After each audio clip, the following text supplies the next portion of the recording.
What's a strategy to optimize and organize a URL structure?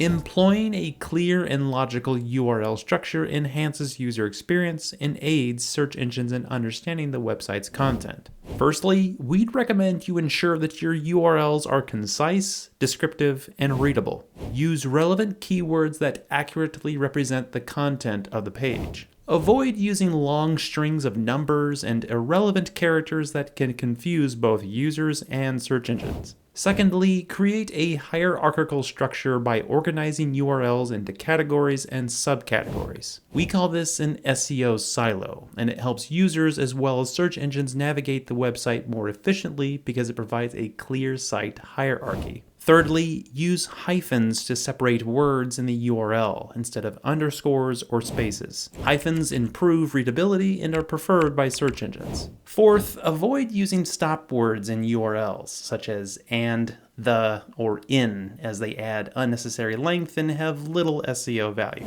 Fifth, implement canonicalization to prevent duplicate content issues. Canonical tags inform search engines of the preferred version of a URL when multiple variations exist. Lastly, ensure that URLs are consistent across the website, as this promotes a cohesive user experience and facilitates site navigation. So to recap, here are the strategies we recommend for optimizing and organizing a URL structure. Create concise and descriptive URLs, organize them hierarchically, use hyphens, avoid stop words, implement canonicalization, and maintain URL consistency. If you found this video helpful, be sure to check us out at bruceclay.com, where we offer all kinds of SEO tips as well as expert SEO services for your site.